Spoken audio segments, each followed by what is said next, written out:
Good morning, Zimbabwe, and welcome to Zimbabwe Daily, your everyday platform that brings you information as you need it. My name is Yvonne Mchaka. Thank you so much for joining us. This is 30 December 2020, the year of the masks. Now, today on the platform, I have Mkoma Dewa Mavhinga. Mkoma Dewa, welcome. Thank you so much. Pleasure to be with you on the show. Thank you. Awesome. I also have Mkoma Rashweet. Mukundu, welcome. Yeah, thank you for having me. Right. So I'm going to allow Mkoma Rashweet to introduce yourself first to our viewers. I'm Rashweet Mukundu. I'm a Zimbabwean journalist. I work mostly in the media support organizations in Africa. So yeah, basically that's all about me. Awesome. Mkoma Dewa, over to you. Thank you, and greetings everyone. My name is Dewa Mavhinga. I am a human rights lawyer, currently working as the Southern Africa Director for Human Rights Watch. Awesome. Thank you so much. So what we want to do is I'm going to start with you, Mkoma Dewa. If you can just give us 5 minutes of an overview of the political and human rights environment in our country as of 2020. How was the situation like? And from what you have observed. Well, thank you. In terms of human rights respect in Zimbabwe, we know that we have, as a country, a progressive 2013 constitution that has got an expansive list, Bill of Rights. Yes. So on paper, we have the rights, but the country can do much more in terms of ensuring the enjoyment and protection of those rights that are enshrined in the Bill of Rights of the Constitution. So we have two main groups of rights. We have civil and political rights on one side, and we also have social and economic rights. So I will start with social economic rights. As a country, Zimbabwe has done badly on the socio-economic rights front.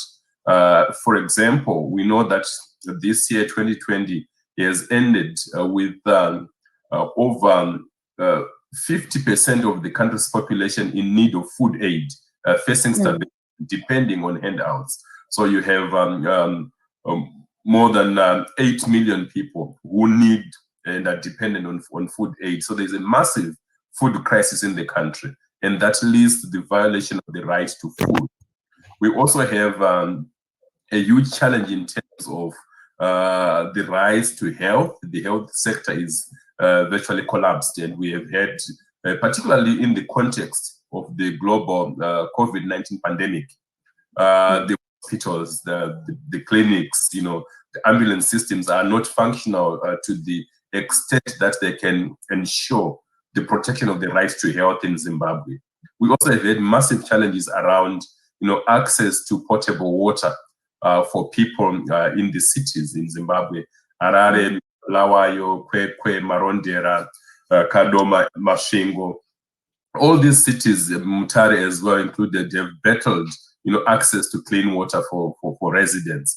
Ruwa Northern area alone has more than 2.5 million people without access to clean water. And that's a huge challenge to the right to water. So these are the problems that need financial resources, which the government has not provided. And in this context, we have had massive corruption, corruption, high-level corruption that has taken away important national resources that could have been used, to support the people of Zimbabwe.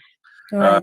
Quickly going on to the civil political rights front, we have seen that the coronavirus restrictions, regulations have been used by the authorities, to clamp down on opposition or on critics, on journalists, on lawyers, on political activists, and we have had cases of unresolved cases of abductions, torture, arbitrary arrests, and the big challenge is that the authorities have consistently denied that these things are happening. They have refused to investigate. They have not arrested anyone. And as Human Rights Watch, we have said, where there are serious allegations of torture, it is important to bring in, independent investigators. For example, the United Nations independent expert on torture. But the authorities have not also taken that up. So there have been, serious concerns that there is an authoritarian streak that is running through the Mnangagwa administration. A refusal to accept, criticism, difference of opinions, and to allow, civil society and the opposition to flourish in a multi-party democracy that Zimbabwe should be. Right. Can you also maybe enlighten us also about, you've talking about civic and political rights, socio-economic rights. In terms of, on a scale of 1 to 10, where would you put Zimbabwe in 2020? Well, in the context of, the great expectations that Zimbabwe had and the failures that we have witnessed, some of which really do not need huge resources, I would put Zimbabwe's performance at about 4 out of 10. All right, thank you so much, Mkoma Dewa. Now to you, Mkoma Rashweet, the media space has been intriguing. And I use that word because I don't know how to describe how it has been. It's been very difficult to operate as journalists, but at the same time, we've also seen, some media platforms being opened, and a Channel D and stuff like that being given licenses. What can you say has been our media outlook in Zimbabwe in 2020? It's a mixture of the positive and the negatives.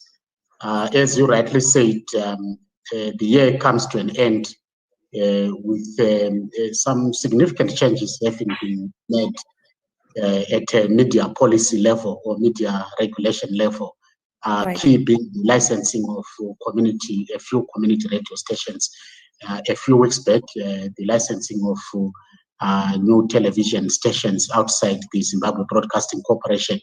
But as Dewa rightly put it, this is a society of huge contradictions.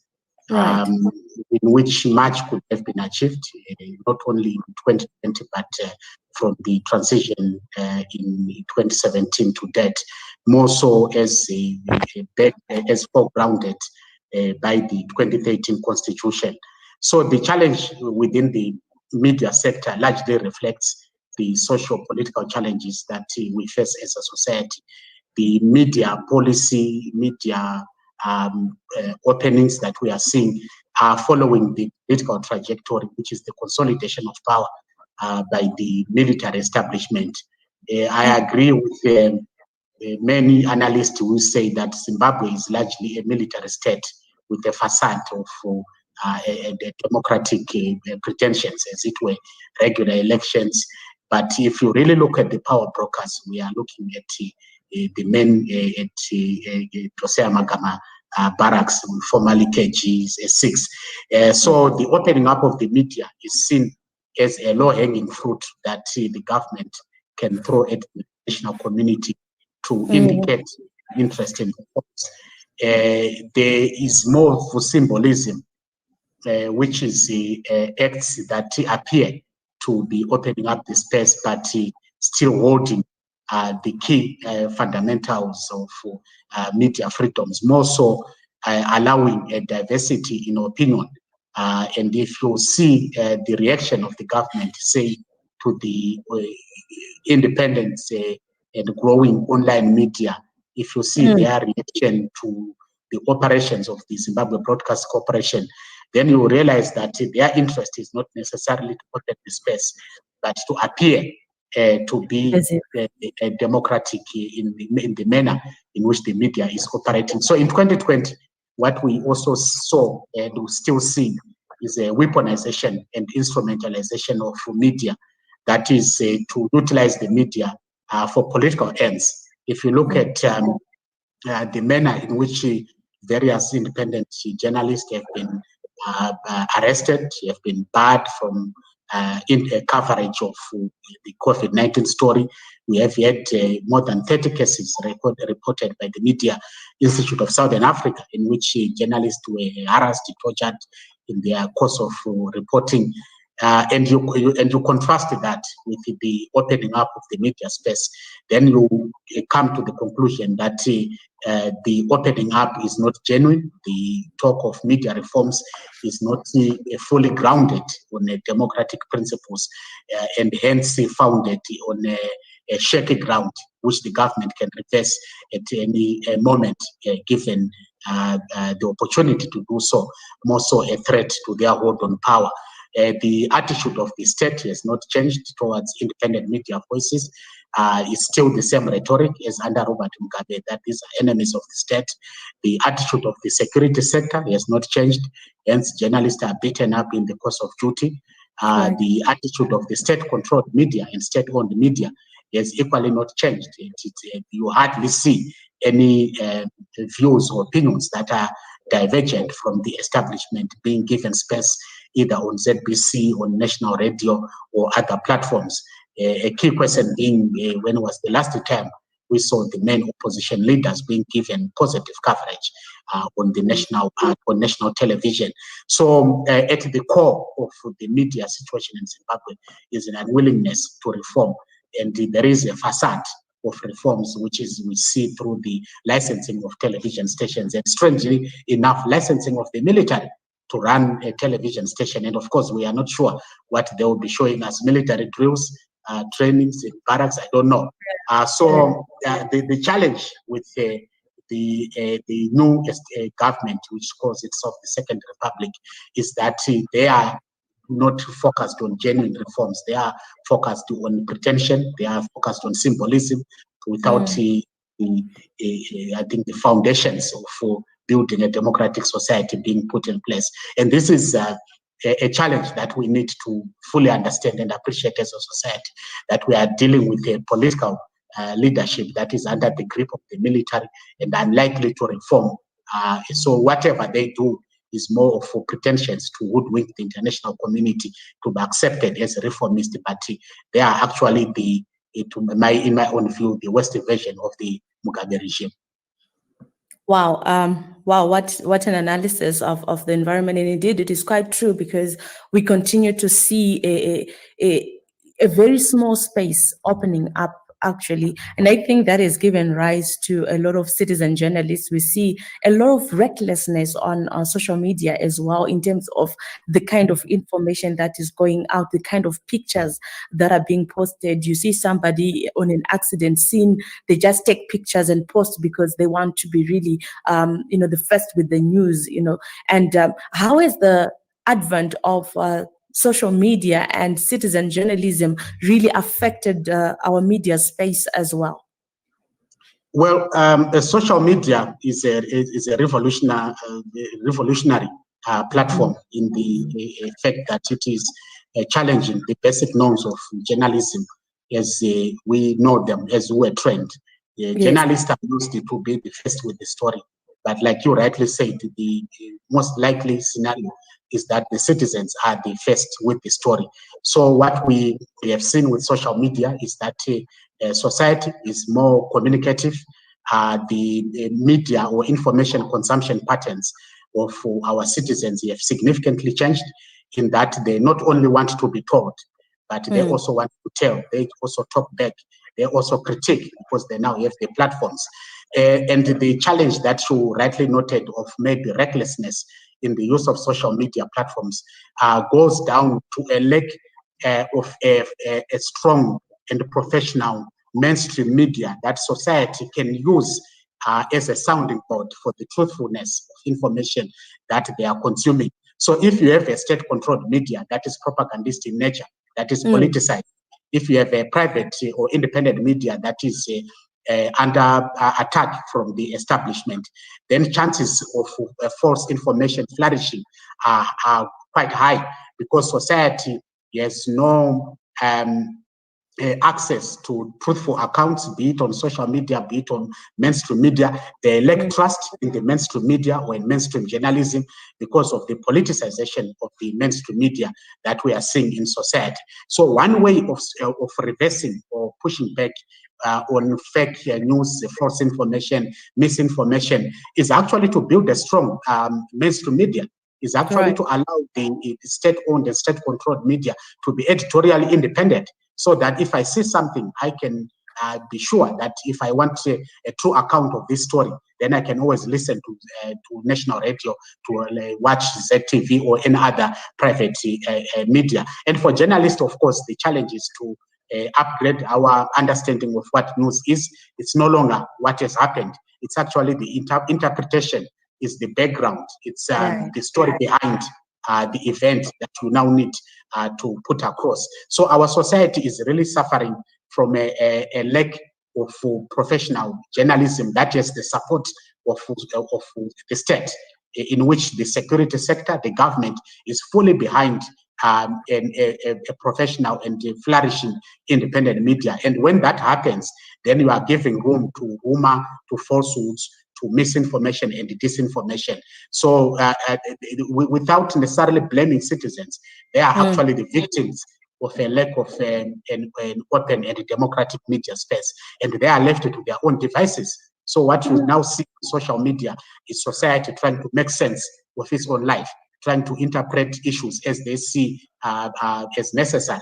And in that, of course, then you see falsehoods, misinformation and disinformation. Wow, awesome. Thank you so much, Mkoma Rashweet. I'll come back to you, Mkoma Dewa. The political space, I think we have seen, thank you, Jokwaz. You're saying any comments on the just ended MDCT Congress, we'll get into that.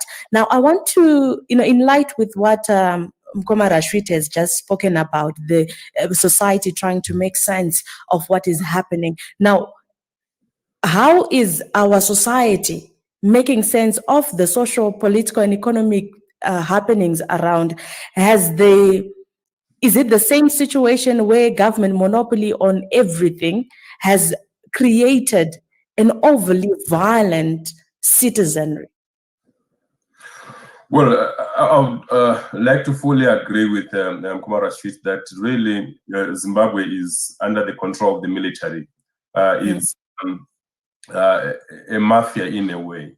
And there is a sense from the control of the military of entitlement to leadership, to Zimbabwe, to controlling citizens or to treating citizens as subjects. And this has resulted in the use of violence. And this is not beginning now. It has been happening since the 1980s, since the Gukurahundi, massacres. But what is also common with this violence is that there has been no accountability, no justice. Those that have been implicated in serious abuses have not been held to account. So I'll give you examples. For example, when there was the post-election violence on the 1st of August 2018, where soldiers and the police shot and killed at least 6 people on the 1st of August. President Mnangagwa put up a commission of inquiry. But when the commission found and established that, in fact, soldiers had killed people, the president did not proceed to implement fully, the recommendations of that commission. So that is the big problem, that abuses happen with no accountability. People are abducted and tortured, there is no accountability. There is massive looting of resources, massive corruption, there is no accountability. And there is a sense of political entitlement or of political connections being used to get away with murder, literally, being used to get away with the corruption and to take advantage of situations. This COVID-19 pandemic, communities have been vulnerable. They have not been supported. Resources have gone to the people, but because of political connections, the political tribe, or because of connections to those in power, people have, simply looted with impunity. They've simply abused with impunity. They've committed, horrific, horrendous abuses, but have not faced a day in court. And this is the problem that we have in Zimbabwe. And it needs to stop, because you cannot move forward, as a country, if you cannot punish those that commit abuses. Right. If you continue to shield them, and of course the state media, state-controlled media, also then, supports these kinds of things. We have heard reports in state media that have castigated and attacked victims of abuses without insisting on accountability. So there is a partisanship that is there and a polarization that is there, which the nation of Zimbabwe needs to overcome. State institutions are captured essentially.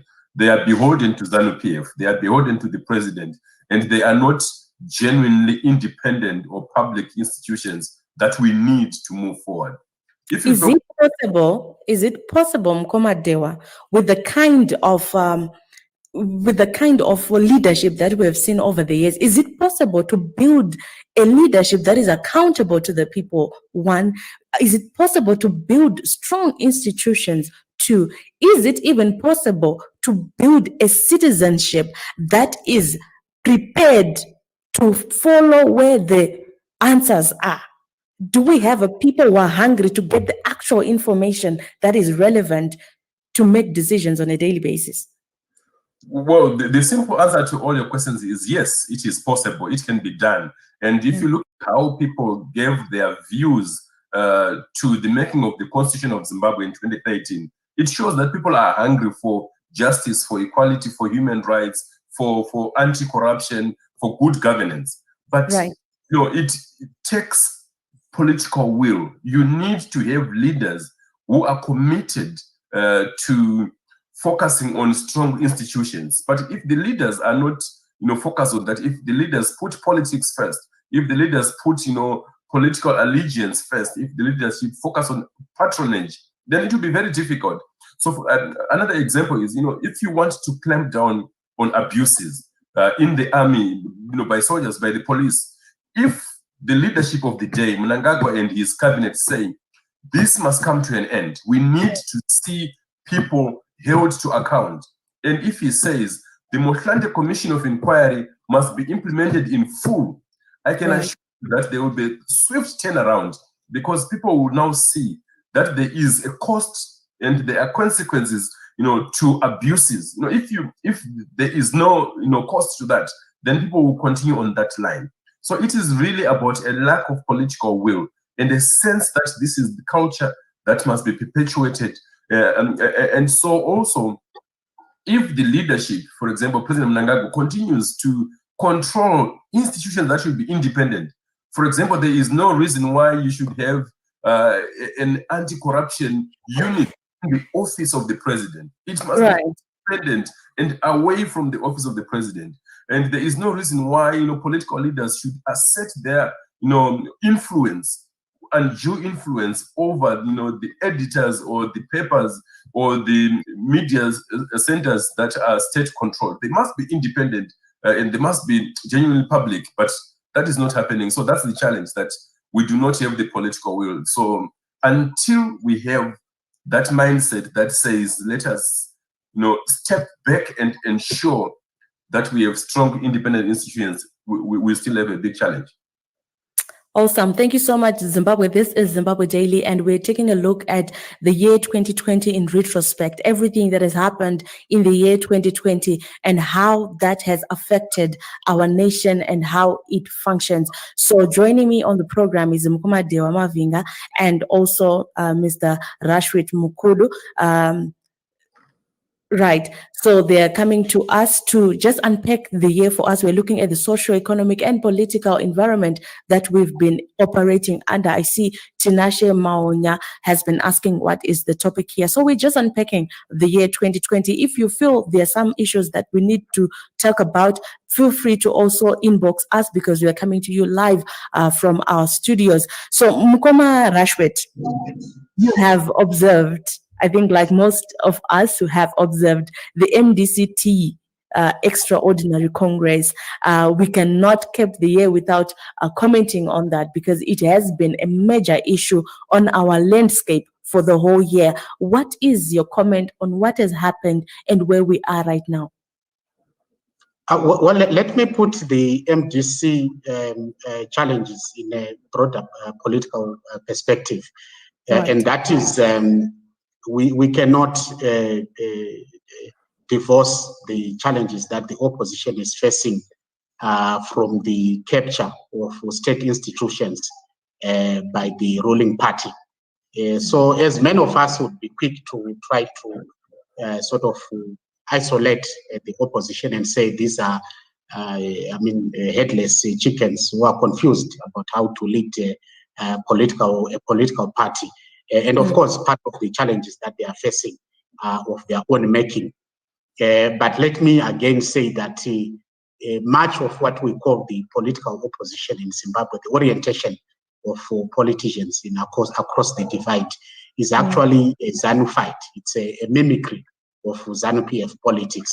So many times as Zimbabweans, we run away from the levels of intoxication that ZANU-PF has done to all of us. So each one of us, to a large extent, when we think politically, we have a ZANU-PF mentality in us. And this is because this has been the dominant political party. And its culture of doing things has permeated even the opposition. And the worst part is what Dewa said a few minutes earlier, that ZANU-PF now controls state institutions. So when you look at the legal challenges that the opposition is facing, there is a heavy involvement of the ZANU-PF end in those decisions. I'm not a lawyer, I'm not privy to how those decisions were arrived at by the Supreme Court, by the High Court, but I can see that these are politicized rulings, these are politicized court processes.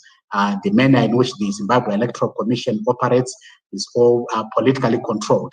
So the opposition is caught up in this vortex of politics, in which they also mimic the ZANU-PF way of doing things in the manner in which they manage internal political affairs, maybe not so democratic in many ways.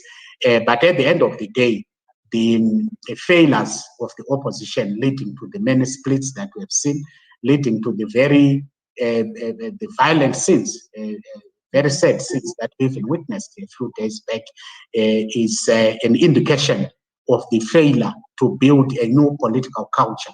So I talk to a lot of opposition political leaders, and I tell them that they need to present an alternative not only in the faces that these are new people, but also an alternative in terms of how they do things. So for me, the opposition needs to break away from the ZANU-PF way of doing politics. They need to present themselves as a proper alternative, in not only in the words, but also in deed. So we lack, I think, a democracy, internal democracy in our politics. And much of our political parties, both the opposition and the ruling party, are vehicles for state capture, so that you can then have access to resources. And the opposition cannot run away from the accusation that when they came into power, they have not done well in managing the local authorities that they were meant to manage. They should have done better. And if there's any obstruction by ZANU-PF, then that should be so visible.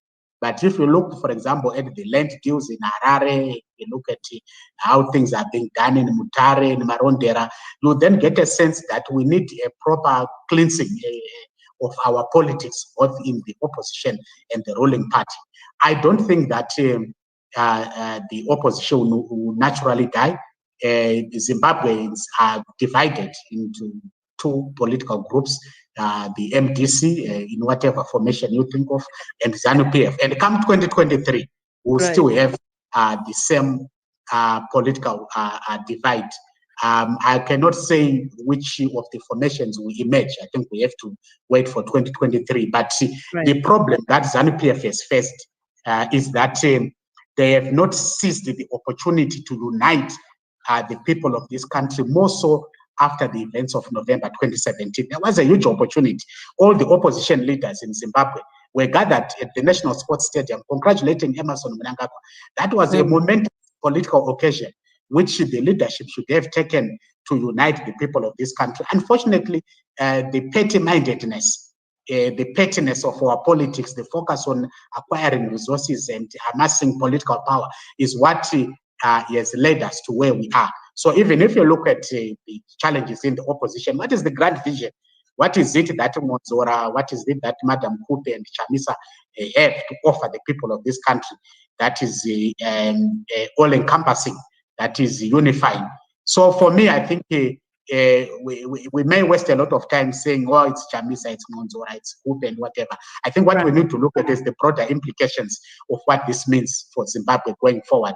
And for me, it's that we don't have political parties that have a long-term vision, that are democratic in the manner in which they are doing things, but that is both the opposition and the ruling party. And the worst part of it is that we now have the state institutions that are now so politicized to play to the whims of political parties, more so the security sector, the judiciary, and other the electoral management bodies like SEC. So going forward, I think what we may actually see is a more radicalization of political parties, more violence, if the party that is in control does not see the necessity and the historical moment to push back on violence and institute a more democratic culture in the manner in which political parties are run. So this is an issue that is bigger than Monzora, Kupe, and Chamisa. I think this is a country that is in a crisis in terms of having a more astute and more conscious political leadership. The country in a crisis. Mkoma Dewa, is it possible to change our culture? Is it possible to change the political culture of Zimbabwe? I've always contended that our politics is actually bad for economic development, it's bad for our societies. Is there a way or a chance for our nation to reform and to change the culture of politics? Yes, absolutely. It is possible to change our culture, our political culture. It is possible to become more democratic. But like Mkoma Rashweet has said, it is really a culture that has been, taking root over many decades because of ZANU-PF's control. So we need to realize that and to begin to build at so many levels. It must be a multi-faceted approach, a multi-pronged approach that says, if you are to build a culture of democracy, it must permeate every sphere of life, in communities, in churches, how we even elect, the burial society, the church organization, the local football, club leadership. So every aspect of life must reflect that. And also it takes, leadership, even from the top, to drive reforms and change. So the opportunity that was presented in November 2017, which was squandered and lost, was one where, the leaders should have said, we have a clean slate, we have an opportunity to start afresh. Let our nation begin anew. But that was not taken. That was that moment was lost.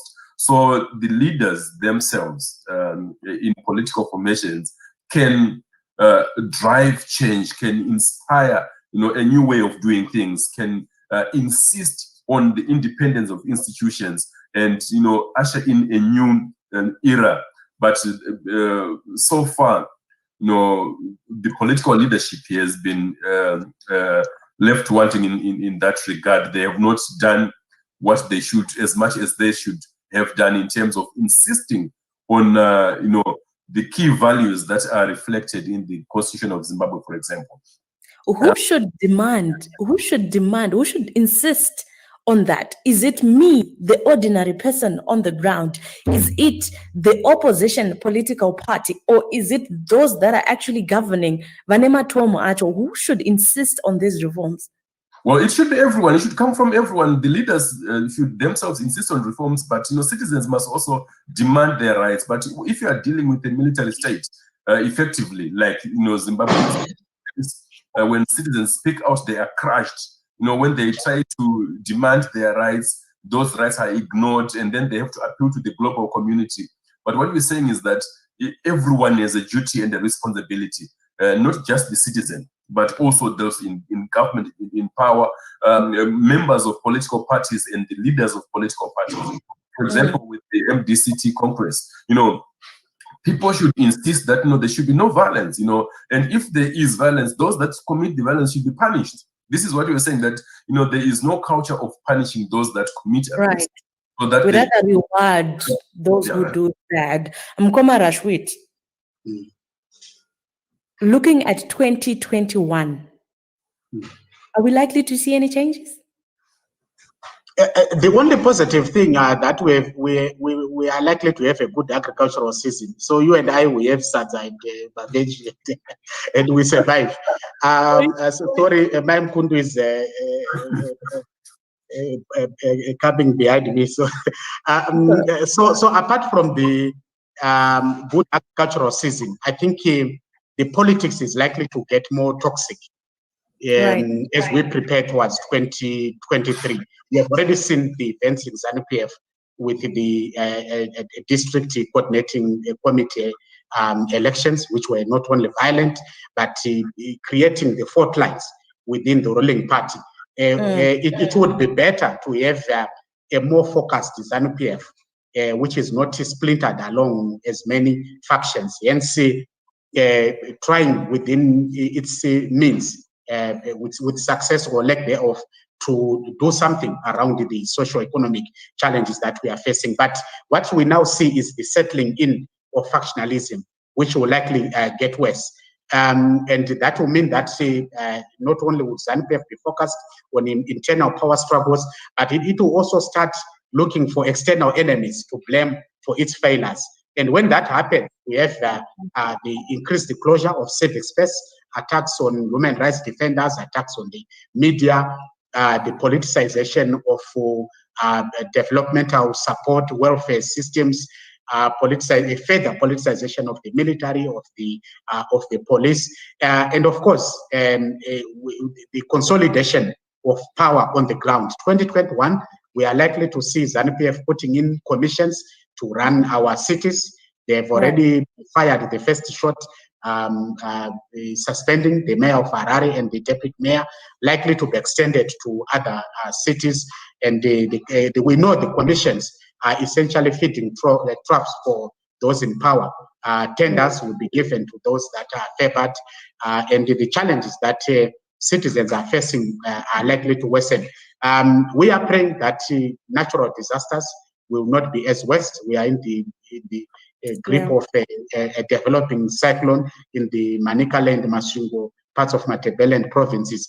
And the hope is that natural disasters will not be that bad, and citizens can hopefully continue to scrounge to feed their families.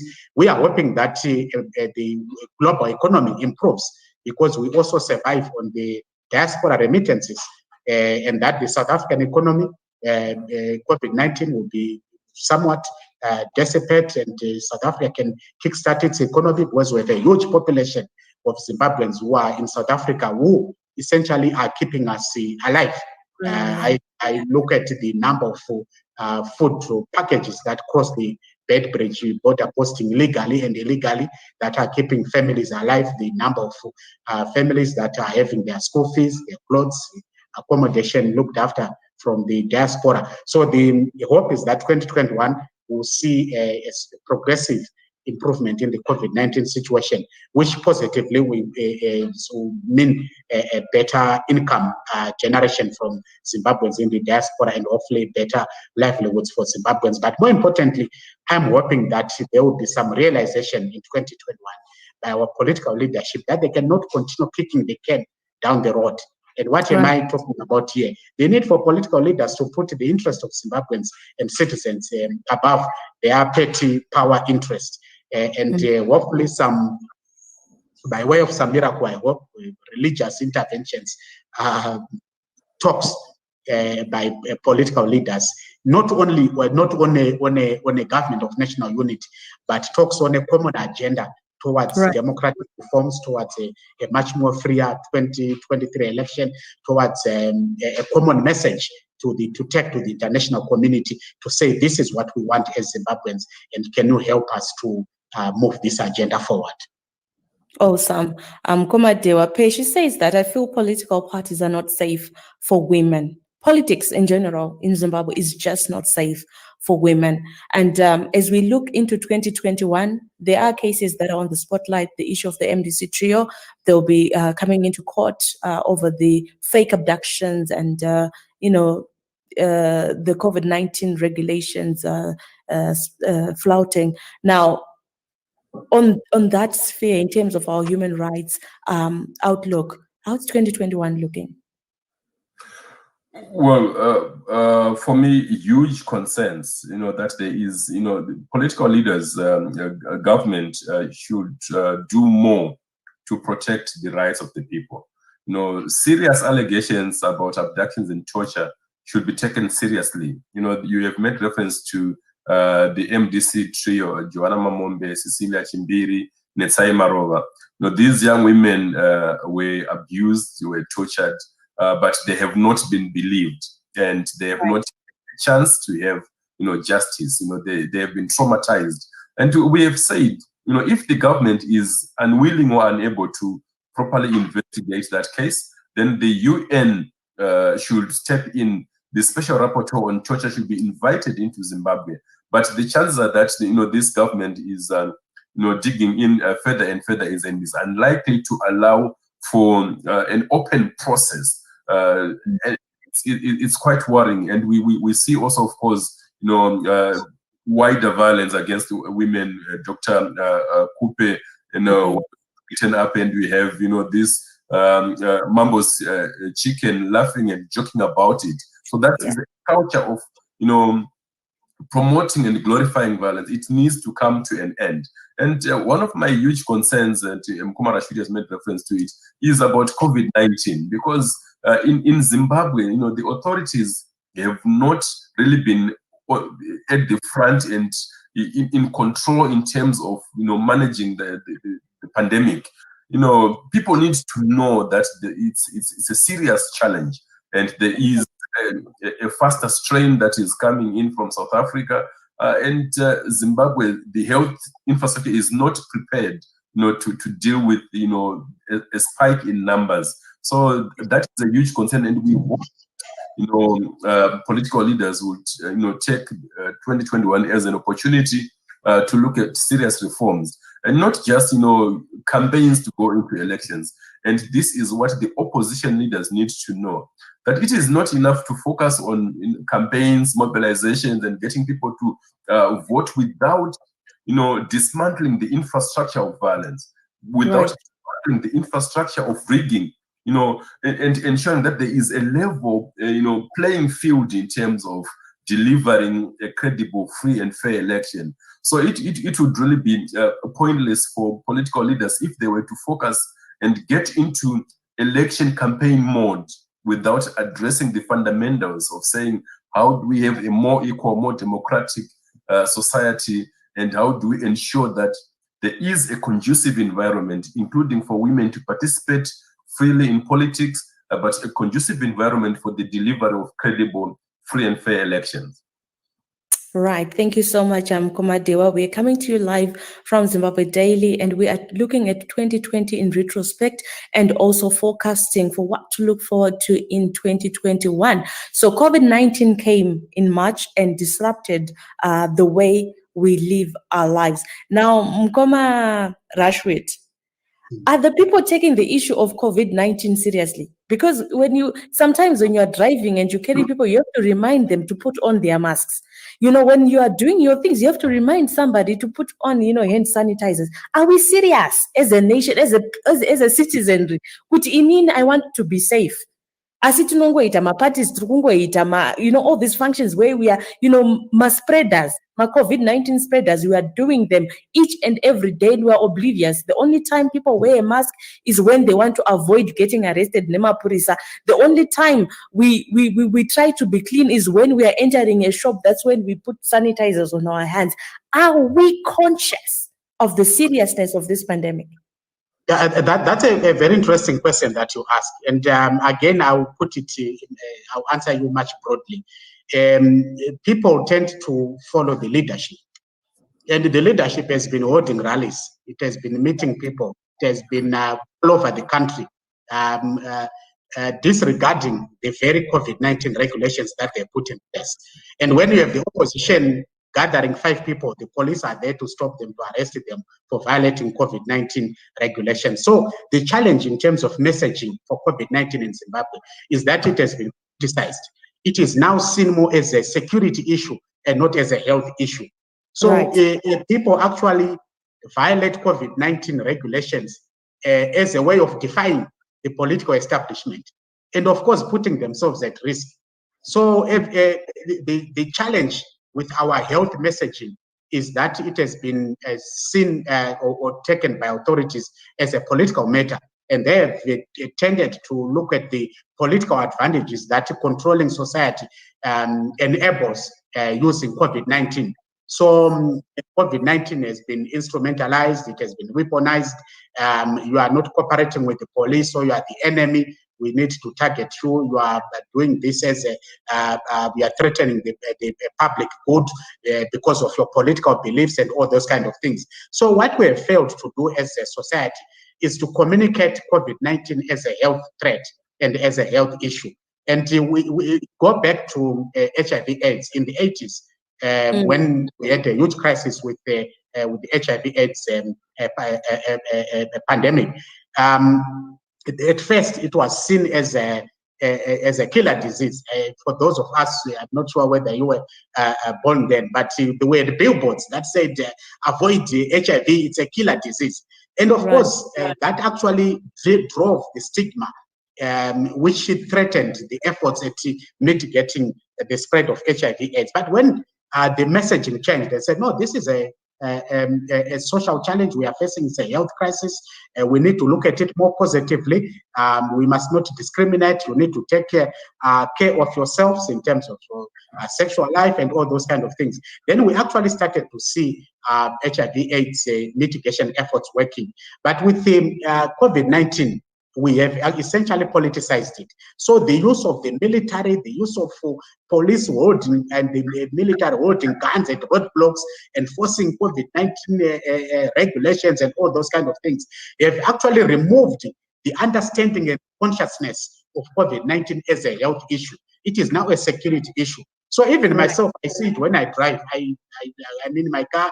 When I see the police, I pull up the mask, and when I pass the roadblock immediately. So in my mind, I think I'm more aware of these issues than most Zimbabweans because I'm a journalist. But even in my mind, COVID-19 is a security issue and not a risk issue. And when I go out into the communities, rural areas, there's absolutely no observation of the COVID-19 regulations. So I think the political leadership must take this issue seriously. They must avoid holding rallies and in turn stop the opposition from holding rallies. Then people say, but why are you doing this? Why is the first lady having all these meetings in communities where no observation of COVID-19 regulations is being done? Why is the president going out to have all these rallies and not observing the same regulations? So the do as I say mantra won't work, but rather do as I do would work. So the political leadership must be at the forefront, and then the rest of society will follow. And when you deploy the security, they need to have a message. They cannot just go with the gun and say, no, we'll beat you up if you don't put up your mask. Then people are likely to disregard it. That would be my comment on this. We have seen our police in other nations, like in South Africa, doing awareness campaigns, actually moving around in their trucks, telling people to stay indoors, put on masks when they're going outside and sanitize. And I think, like you've rightly said, we need a political will to actually push this message, and so that we begin to take the issues of COVID-19 seriously. Mkoma, Rashweet, Mkoma, Dewa, sorry, as we round up this discussion. 2021, takupina mu new year. We're getting into this new year, and we've got people who've been so discouraged, and 2020 has been so stressful in terms of our economy, in terms of the human capacity to actually generate resources. 2021, what would you encourage people to do We've got mental health issues happening, and I think Zimbabweans are the most mentally, challenged people around. What message would you give to the nation as we get into 2021? Well, I think what is important is for people to, take decisive steps to be in charge, to take control, of their lives, of their health situations, of their community issues. So it's about, building a stronger citizenry that speaks out, that supports. So when it comes to the COVID-19 pandemic, there is need for people to follow the regulations and to really view this not as a political issue, but as a personal issue, that is a health issue that can then help everyone. You help yourself and you help others in the process. So around COVID-19, it's a huge challenge that we need to focus on.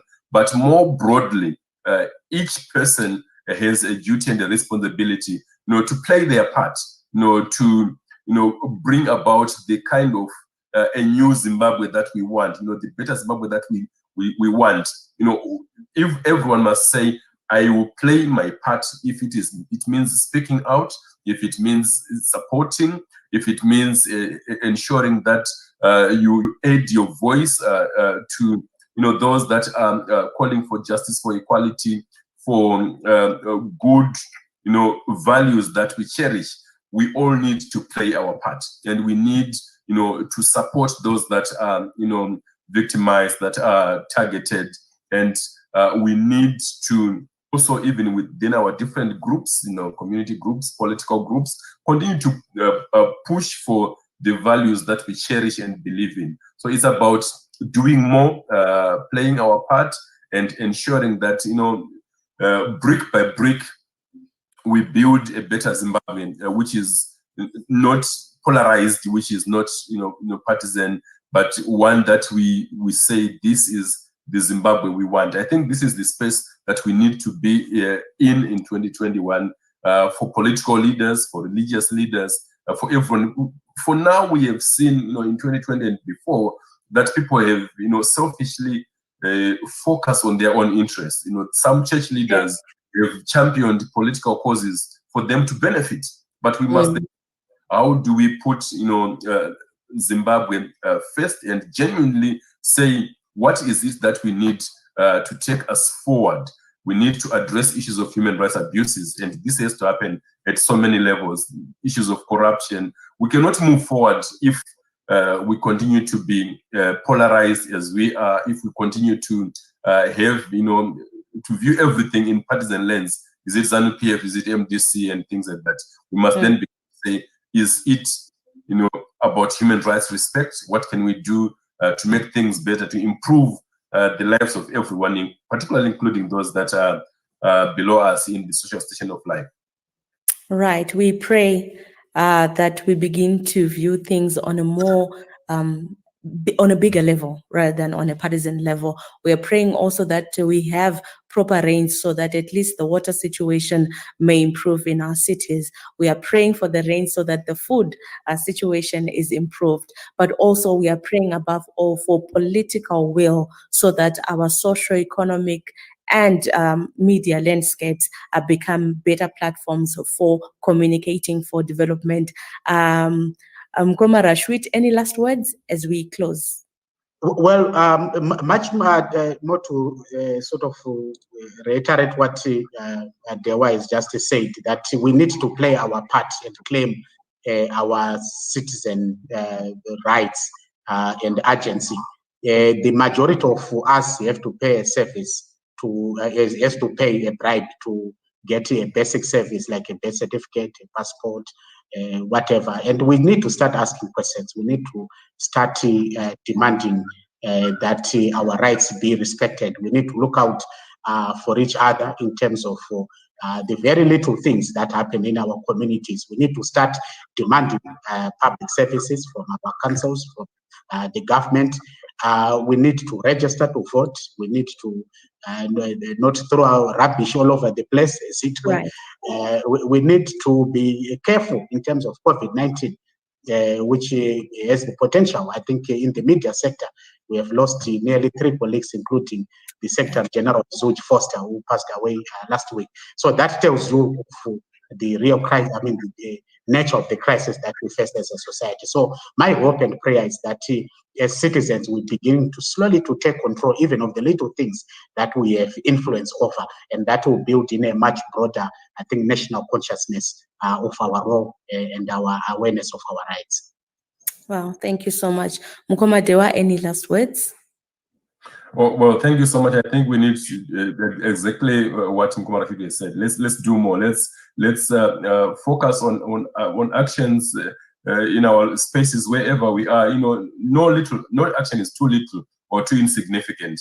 Right. We must continue to speak out for the things that we believe in, and eventually we'll get to a point where I believe there will be a convergence around a better Zimbabwe, the Zimbabwe that we all want, and the Zimbabwe that works for everyone in terms of the enjoyment of rights. And this is what really I don't understand about politicians, particularly in ZANU-PF, because respecting human rights benefits everyone. Everyone enjoys. This is really what Mbiane and the liberation struggle was all about. It was about freedoms, about equality, about land, about votes. Everything that we talk about today in the human rights spectrum is what the liberation struggle was all about.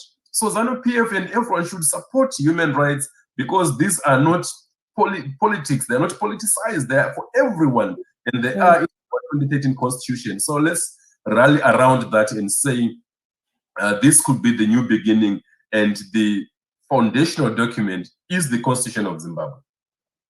Thank you so much, Mkoma Dewa. Thank you, Mkoma Rashweet, for coming through on this 2020 in retrospect program.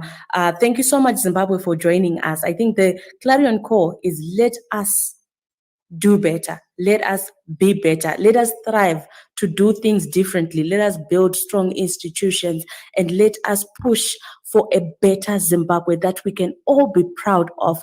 This is our country. This is our Zimbabwe.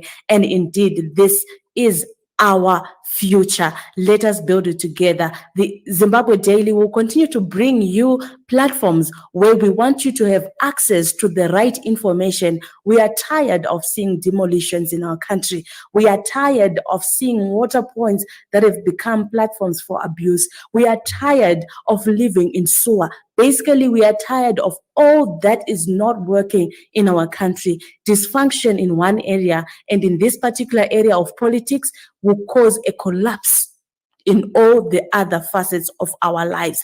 Thank you so much, Zimbabwe. May we cross over into 2021 together, and may we build Zimbabwe as we want to see it together. Thank you so much, and God bless you.